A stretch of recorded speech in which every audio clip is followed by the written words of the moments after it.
Hold on to your seats because in a bombshell confrontation, Chancellor Rachel Reeves found herself in the hot seat on GB News.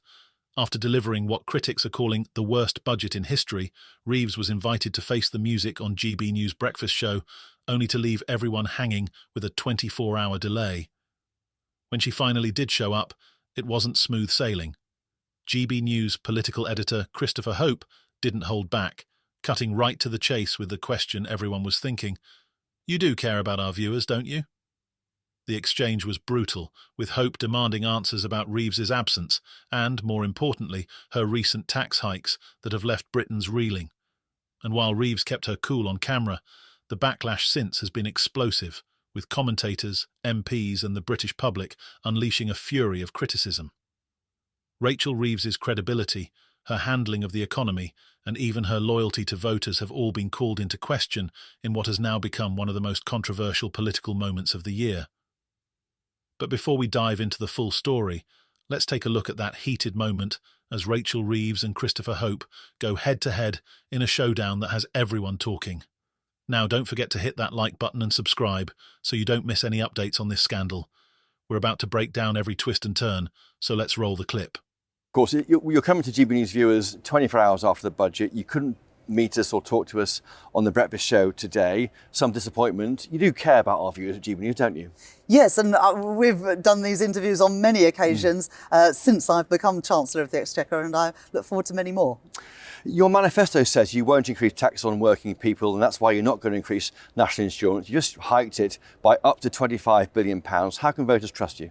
Well, we were clear in our manifesto that the key taxes that working people pay, income tax, national insurance and VAT, we wouldn't increase, and we haven't increased income tax on working people, but we have increased income tax on business. Now, I do recognise that we have increased national insurance on business, and I do recognise that that will have an impact on people right across the economy. But we faced a situation where there was a big black hole in the public finances, and I made a commitment. The number one commitment was to bring stability back after the chaos and the instability we've experienced the last few years. And that meant having to increase taxes to fill that black hole, to put our public finances back on a firm footing. It's so important to do that. Otherwise, you have what we've had in the last few years, which is volatility in financial markets and playing fast and loose with the public finances. It is in the end working people who pay the price for that. The ABR says that real wages will stall in 2026, 2027 as firms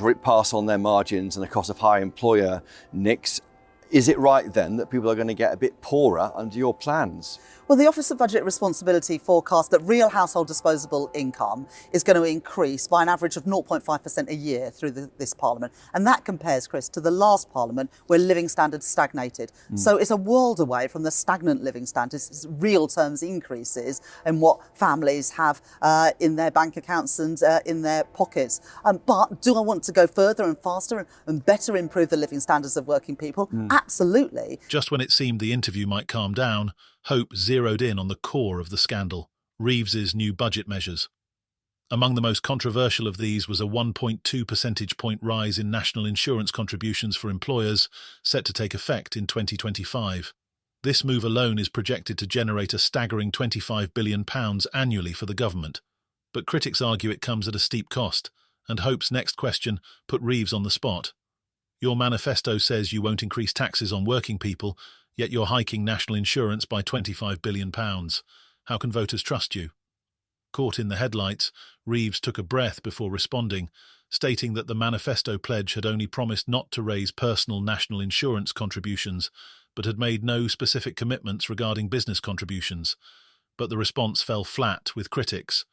To many, this seemed like an evasive loophole. Carol Malone, an outspoken commentator, tore into Reeves's justification in the aftermath, calling it nothing short of barefaced lies. In a scathing takedown, Malone declared the new budget the worst in my lifetime, slamming it as an economic disaster that would trash the economy and destroy jobs. Malone's rage resonated across the country, particularly among business owners, many of whom say they feel betrayed by Reeves's drastic economic measures. For them, this tax hike isn't just a minor adjustment, it's a breaking point. The increased national insurance contributions are poised to cut into profits, and many companies warn it could lead to layoffs, wage freezes, and a halt in hiring. From small businesses to larger corporations, the sentiment is clear. This budget could send shockwaves through the job market. Malone's fury was amplified when she accused the government of barefaced lies, citing Labour's campaign promise not to raise taxes. "What I think the British people are going to be furious about," she said, "is that we were told no tax rises, and suddenly it's a £40 billion tax bombshell."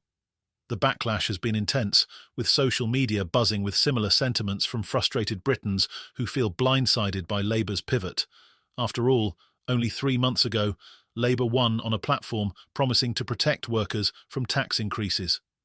Adding to the drama, Conservative MP Robert Jenrick entered the fray with his own scathing critique, calling Labour's budget plan a Halloween horror show in an interview on Sky News. Jenrick accused Reeves of pulling off the biggest political heist in modern British history, with her £40 billion tax plan, going as far as to call Reeves a compulsive liar.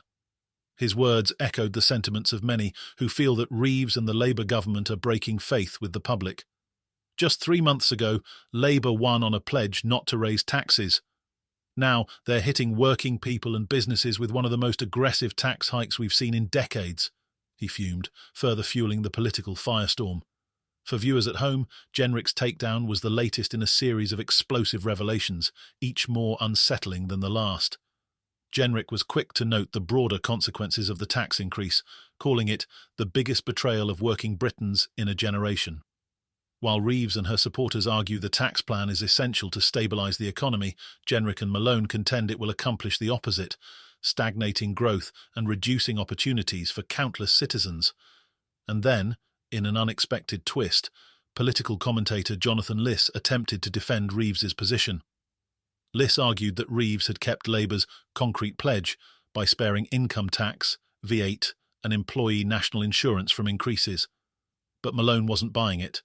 She fired back with a vengeance, pointing out that even if the tax hike doesn't come directly from employees' pockets, it would still impact them. "This isn't going to be a pay cut directly, but it will be a pay cut by proxy," Malone argued. "People are going to lose jobs, lose raises, lose stability. This isn't sugarcoating, it's burying the truth." Malone's closing argument cut deep. "They're not going to get a pay rise next year, and some of them aren't even going to have jobs at this time next year," she insisted. "This budget will force companies to cut costs, and that means cutting people."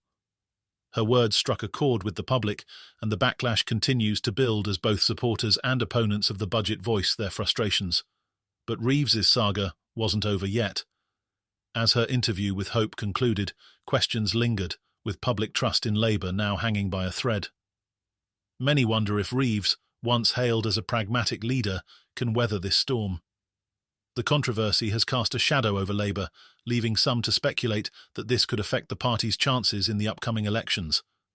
Labour, caught in the crossfire of public opinion, may soon have to answer for its promises or risk an erosion of support from the very people it claimed to represent.